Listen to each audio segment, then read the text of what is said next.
According to a USDA census, the average American farmer is 65 years old. When any industry develops a labor force that exceeds 35, that particular industry is said to be going into extinction. Now, this is a major concern for our nation and our world, given the fact that the food we eat every day is directly connected to a farmer. So one of my primary goals with the Shepherdess YouTube channel is to ignite the next generation of farmers. And I'm doing that by sharing my journey, my day-to-day, and also by sharing stories from other small farmers across the nation. Coming up next is an interview with Mr. Eli Mack of Mack Farms in Pennsylvania. He's a fellow 90s kid, regenerative farmer, and student of Savory Institute. So without further ado, let's get straight to the interview on Mack Farms. So I was starting from the bottom. Didn't have a budget for those kind of things. I couldn't bring in a wagon of grain to feed my beef cow, so I was, the silly guy out there raising cattle on grass, which is just, ridiculous when you think about it. So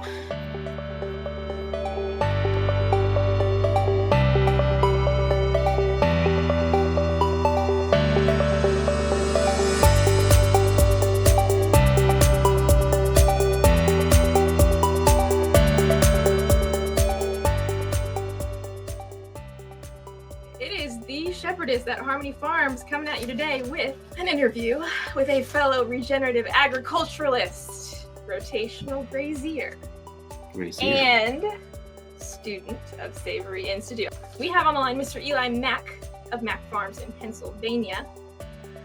Mr. Eli, welcome. Thank you. I'm glad to be here with you. All right, so give us a 1,000-foot view of Mack Farms. Yeah, you bet.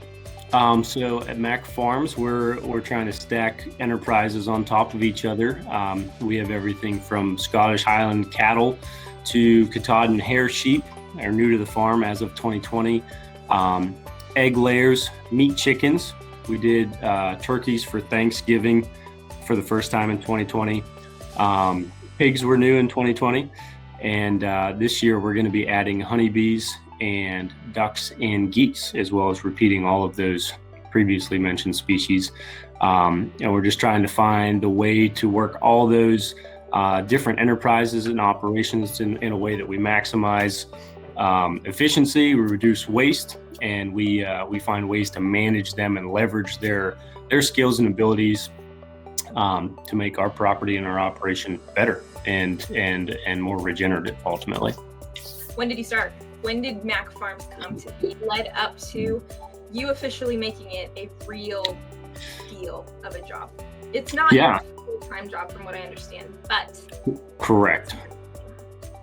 I do have an off-farm job, so that's a love-hate relationship there. But the official stamp as far as Mack Farms established by was 2018. I'm on my parents' 20 acres. So I'm thankful to have their property as a starting point. I'm closing on 40 acres adjacent to us here soon, so that'll add to the land base. Growing up as kids, me and my sisters, we always had chickens or rabbits or a couple of sheep running around. Nothing that was managed, nothing that had a purpose or a goal to it. It was just entertainment and something for us kids to do and have fun with. I bought my first breeder pair of Herefords when I was in 6th grade. I mowed grass all summer and saved up my money so that I could buy these 2 cows, and kind of started my love for beef cattle at that point. And all through, it was the same year that I made the joke earlier that I got dropped off at my cousin's dairy farm just down the road. They milked about 200 head. I got dropped off one day to make hay and never left. It was like Hotel California, sucked me in, and I worked there all through junior high, high school, and after high school. So I had a little bit of farming experience from the dairy side of things, and had just a little bit of livestock knowledge from messing around on our own farm. But it wasn't until 2018 where I said, you know what, I think I really want to take a go at this. So I already had the cows, I already had some egg layers, and the first enterprise that I stacked onto it with the thought process of pursuing more of a business structure was the meat chickens, because they're a quicker turnaround time. In 6 to 9 weeks, I have a product that I can sell. And I think most households in America use chicken. That's a pretty safe product. So that's where I really jumped in with both feet and said, I'm going to try this. I couldn't put it off any longer. I just wanted to jump in and give it a shot. Okay, but why regenerative? Why didn't you just become a farmer, like a barn with concrete slab?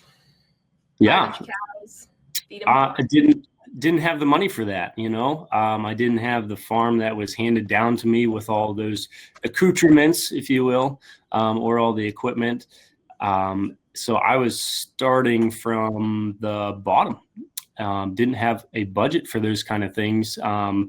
I couldn't bring in a wagon of grain to feed my beef cow. So I was, the silly guy out there raising cattle on grass, which is just, ridiculous when you think about it. So, I didn't have the budget. I didn't have the money to be a farm as I knew it to be. So I was just doing it as simplistically as I could. And it doesn't take very long for some things to start clicking for you to realize there's a lot simpler and a lot more natural way for us to do these things. And we've been neglecting those principles for a long, long time in agriculture. So, it just started out of necessity. It's all I had. It's all I could do. And over time, those blocks just kind of fall into place. And this makes sense. Regenerative agriculture makes sense. Like, animals that are meant to graze should graze, and I should let them do that. And then we started getting our feet wet with rotational grazing. My dad was the first one to mention that. He had done a little bit of reading.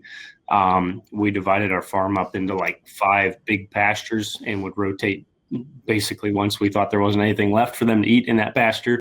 So it just kind of started with broad strokes, and now we're to the point where we're doing pretty intensive grazing moves and portable water, and just trying to really match it with the land instead of just, saying, well, April's gone, so we're going to move them for May, trying to be a little bit more intentional than that, and hoping to see our landscape and our soil come along for the ride with it. So I'm going to get into the Savory Institute in the next question, but really, like you said, it started as a matter of necessity. You didn't have money for corn, so you fed them grass instead. Yeah. But when did you really begin to study, or when did you first hear the term regenerative agriculture? When did all this open up? Oh, other people are doing it this way. Yeah, that's a great question. And that would be probably 2018, 2019. I went to a grazing conference in Clarion, Pennsylvania, just a little ways away from me. I showed up there, and the key speaker, his name was Greg Judy. Didn't know who the heck he was.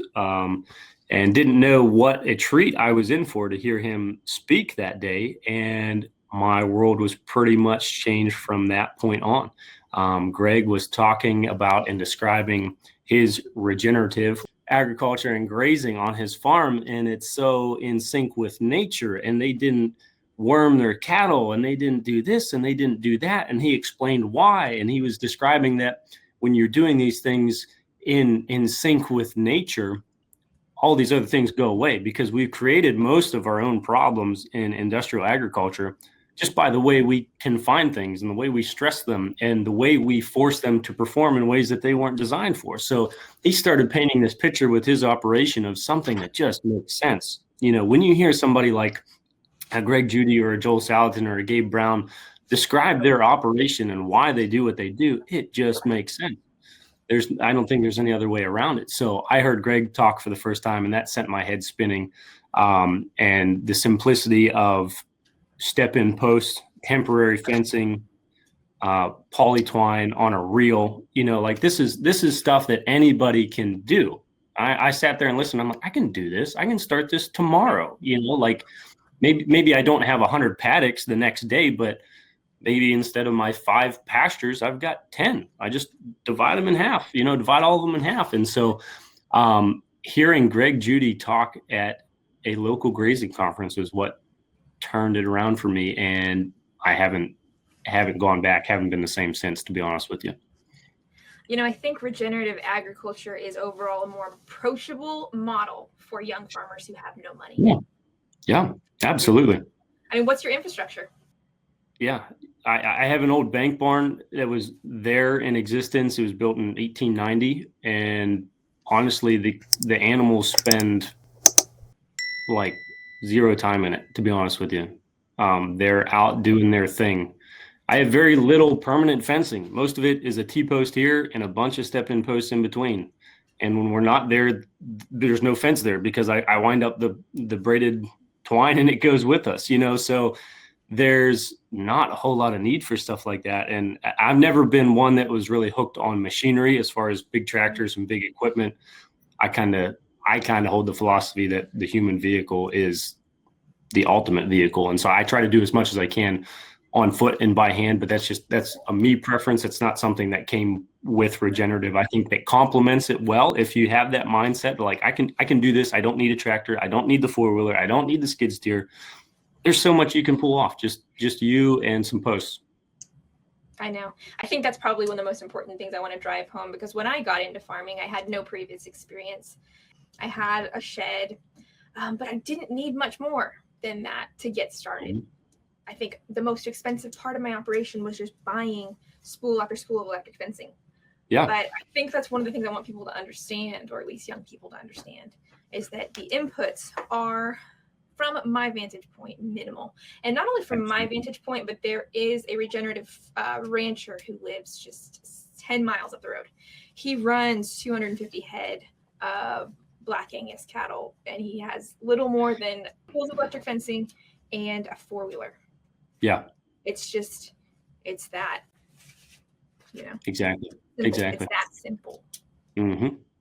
All right. So with that, let's transition into your courses at Savory Institute. What do they encompass, and where are you going to take it? Yeah, absolutely. So I stumbled across the Savory Institute randomly on Instagram one day. They have a really great marketing department. They made a cool ad they put up there, and I saw it, caught my eye, jumped on the website. I'm like, wow, these people are like serious about regenerating soil and saving our grasslands. And they're using animals to do it, which in this day and age is like unheard of. Like that's a villainous thing to do, right? And now we have some wonderful books and documentaries out there about that very topic. And I'm grateful for those minds that have put together those materials for us. But Savory Institute are some of those folks that are doing it for real. I got on their website, started reading their content, and they're talking about this holistic management. So basically the problems that we get into are the ones we create for ourselves when we look at our world and our ecosystem and our farms with a reductionist mentality. We say, hey, reductionist mentality says that we can separate chemical inputs from the overall fertility of our soil, which if you look at the whole, you would say, I don't think you can disconnect those two, So just examples like that. So holistic management asks you to look at the whole that's being defined and not reduce it down into smaller parts and try to manage them individually, but manage for the whole, the big picture, manage for the whole. And so what I started to do through the Savory Institute, I took their online curriculum, which is a bundled course. It might be $400 or $500. And they cover all the principles of holistic management. And there's a workbook and an actual book that Alan Savory wrote that goes along with it. And they cover the key insights, some of the breakthroughs that Alan had while he was trying to solve these problems of our grasslands. He comes from Africa, so it's a very different, a very brittle environment where grazing can be hard to pull off, both politically, economically, working with wildlife, all that kind of stuff. So he's doing it in the extreme settings, not my wet Pennsylvania weather that grows grass regardless of what you do, so he gets it. He gets the principles.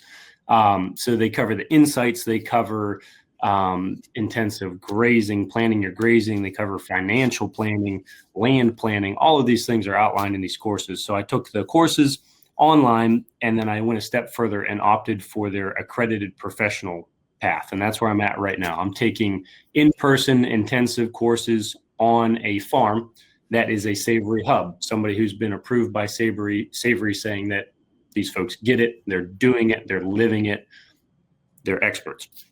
So I'm working with Tim Shell Wildland in Virginia, run by Daniel and Morgan Griffith, and they are wonderful, wonderful hosts, very knowledgeable what's going on. And through them, I'm taking these more intensive courses, making sure that I understand the principles, and they're helping to equip me as somebody that can coach, consult, and eventually do ecological outcome verification for other farms. Basically show up and observe a farm over time and over years, and eventually give somebody a verification or a certification to say you are actually regenerating your soils and your ecosystems, and part of what we need, I'll turn gears just a little bit here, as far as the consumer culture, is we need somebody to point out and highlight these farms that are actually doing these things, and the labeling industry is all over the place right now. You and I both know that. Just because something has organic stamped on it, it could be translated a bunch of different ways, so one of the most healthy ways that we can promote producers like that is say, these guys are actually regenerating their soils, they're benefiting their ecosystems, they're not robbing their soil, all those good things. So I'm on a track to where I set myself up for a little bit of diversity of what I'm doing, to not just be a producer and to do it, but also to coach and consult and help verify some of those operations out there. So it provides you with diversity in your career. Your goal is to be a farmer, but it's an element you can essentially stack like another farm product onto your income. Yes. Yep. And I've spoken with a few folks at Savory, especially in regard to the ecological monitoring. It's something that's fairly new, something they really want to get off the ground. They want to get people out there doing these things, observing and monitoring, and actually giving people the metrics of their farm, saying this is where we're at now, this is where we want to go. Helping coach them through that process. And they said it's very entrepreneurial. You kind of have to make your own leads and make your own schedule and find these people out and get yourself out there, but it's there for the taking. You can cover a region, you can cover multiple states, you can be wherever you need to be to do this. So as somebody who is as passionate about this stuff as I am, I think it's a no-brainer for me to learn the knowledge for myself, help monitor my own farm, but then turn around and help other folks get there. Let's do it. Let's empower and equip these other producers to put themselves on the map and get themselves in front of consumers and say, hey, we're actually doing this for all the right reasons and all the right ways. And I think one thing I want to touch on, especially for young people getting into agriculture, getting into small scale farming, is to think of stacking your enterprises beyond animals and beyond, farm products. There's so much opportunity with, or building out from a home base that allows you to be a farmer and to use your youth and what you know of technology to stack an enterprise on your farm that may not look conventional. Because the honest truth is, small scale farming is not a high gross revenue job. Sure. I mean, it's a worthy calling and it's a needful thing, but we need to diversify in creative ways. Yeah, absolutely. I agree. I'm on the back end of that technology skill set. I'm on the slow track. I'm still catching up, learning all these ins and outs. That's not entirely true of you, though. Do I need to remind you of our first attempt to record this? It didn't happen. Okay, so yeah, there's some struggles, there's some challenges and obstacles in the way. A millennial that doesn't know how to use the computer. Yeah, it's true. They make fun of me at work.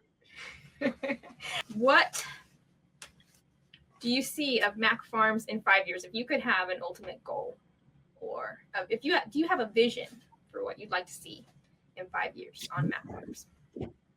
Yeah, I would like to say that I would be full-time farming in a 5-year window. That'd be really cool to say that. I'm going to have to challenge myself to make that happen.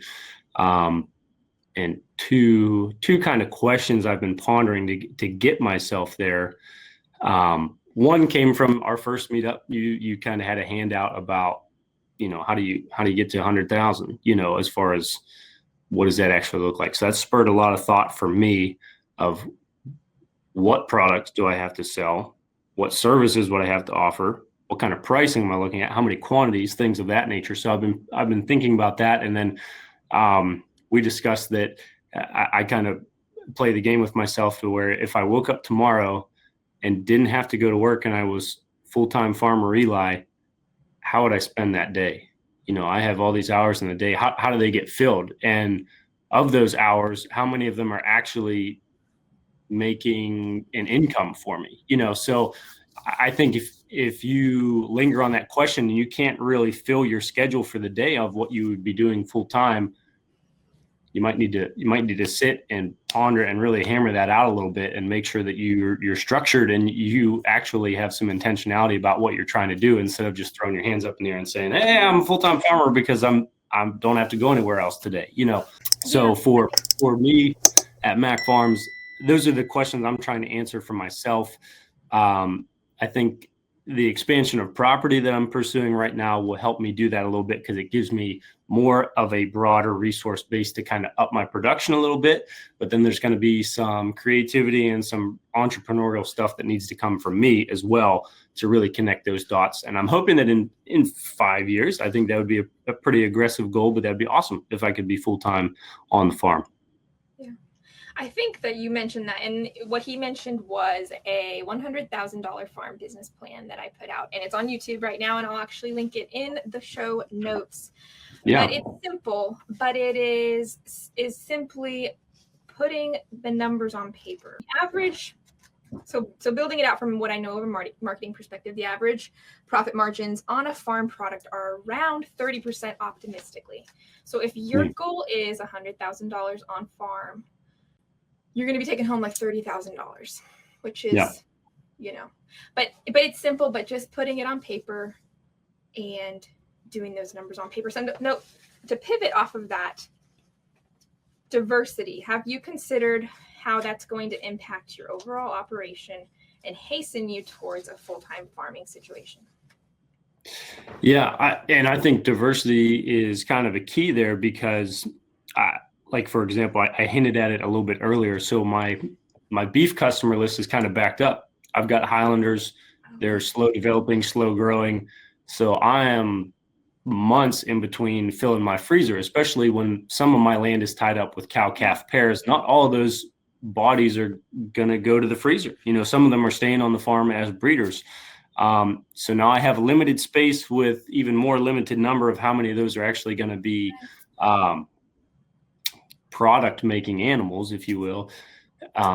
So that forces me to diversify. I have to look elsewhere and say, okay, where can I be sliding more production into the same piece of property? And that's where the meat chickens come in.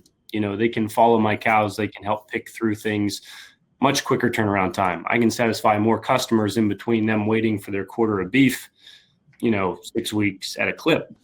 I can sneak another batch of turkeys in right in time for Thanksgiving, to keep those same people happy, offer them another product. Maybe they're still waiting on their quarter of beef, that I have to get around to getting a butcher date for.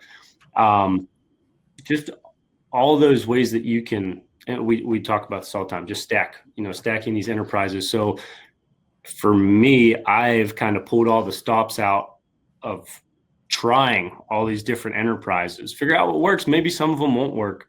I'm pretty new to pigs. I'm still figuring that out. I'm not selling them at this time because I don't feel like I'm knowledgeable enough to have that model in place that I feel comfortable and confident that it's going to work and everything's going to fall into place. So I'm still learning, but I'm experimenting with it because I realize that I might need to fill some other niches here to close that gap on how quickly the dollars are coming in for me. Does that make sense?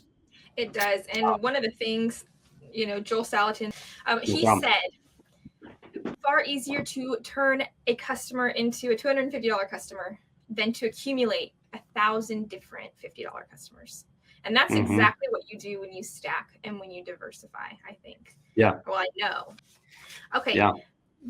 So when you began with your sort of a more regenerative format, rotational grazing, was your land in pretty good condition, or have you noticed any benefits to implementing these systems thus far, or did you have it good, in your land base? Right.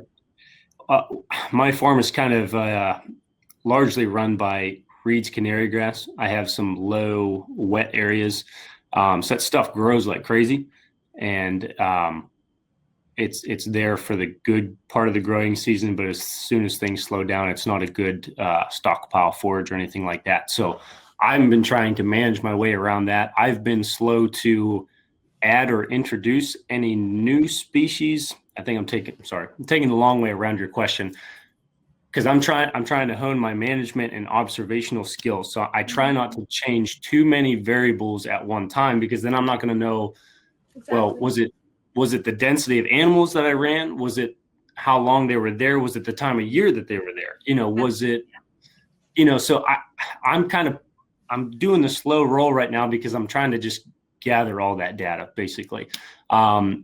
So from the days that we did continuous open grazing, when cattle had access to the whole 20 acres, well, it wasn't full 20 acres at that time, I can see the places that were damaged from that. I can tell the places that are still trying to recover from that, and the other places that are unaffected because, they're wetter, they grow faster, whatever. So now I'm able to target some of those places. And I did experiment a little bit this past year. There's a high knoll that has been overgrazed. It's a prided area. The cattle, they like to hang out there, whatever. So I sprinkled down some seed just by hand, some good varieties that I'd like to see actually established there. I unrolled junk hay over top of it, and then moved the cattle in the next day in very high density. And they spent 2 days. They nibbled through some of the hay. They trampled a lot of it. They pooped on it. They peed on it. And we moved them off, and we went to a different area. And by the time we came back around to that was like the greenest section of the farm, So there are things that you pick up on and improvements that you notice. But in that example, I did change like 4 variables all at once. I seeded, I added cover, I added density, and I timed it right. So I like the outcome that I got, but I also want to know, I wonder if I could have gotten away with just density or just cover. You know what I mean? So because incrementalism is an education of its own. I mean, just taking it one step at a time. And again, that draws back to the simplicity of it all. I had a rancher sort of encourage me towards a broad-based planting. And I didn't do it because I wanted to give myself 1 year of just watching how the seasons change the forage, how a dry spell changes the forage, and what I actually had on pasture already. And I think that's so important for me, because I was an outlier in agriculture. I barely spent any time outside before this year. But yeah. And I'll just throw one side note comment on that topic of how much do you dive in and do, and I'm not going to say force, but make it happen. I think that can come back to your context a little bit. What's the context of your farm? That's something that holistic management talks on is you need to have a context. What's your holistic context? So for some people, they're going to pursue more natural systems where you're like, no, we're not going to seed anything. We're just going to graze it and manage it for 5 years and see what happens. And then you have other people who are more on the biomimicry side of it, where it says, hey, we're going to follow natural principles that are demonstrated in nature, but we're going to use the technology that we have access to, or we're going to, no-till drill it or whatever. And both of those are fine. You can go either route. It's not a one or the other to be right. It just depends on your context. So I'm with you where I'm like, I need to expand my knowledge a little bit more before I go messing with everything. Before I just reseed my entire pasture, I want to see what's actually possible. I want to know that my practices or my management skills are up to the practice. And I think if your context is first-time farmer or young farmer or poor farmer, the best method is observation and incremental inputs, really. Yeah, so. I agree. All right, so Mr. Mack, thank you for your time. Where can people find you on the web? Sure, yeah. Right now, mostly on Instagram. I have my Instagram linked up to Facebook, but you can find me there at Mack Farms. That's the best place. And any questions, comments, you can just hit me up in the messages. I'm pretty good about getting back to people, especially on the Instagram format. I'll see your comment there. I'd be happy to talk and chat and ask questions, answer questions, whatever. So, well, keep on keeping on. You are doing an excellent job, and I appreciate your time tonight. No problem. I appreciate your time as well. Thank you. If you guys have caught the vision, please visit patreon.com/The Shepherdess and consider supporting this channel on a monthly basis.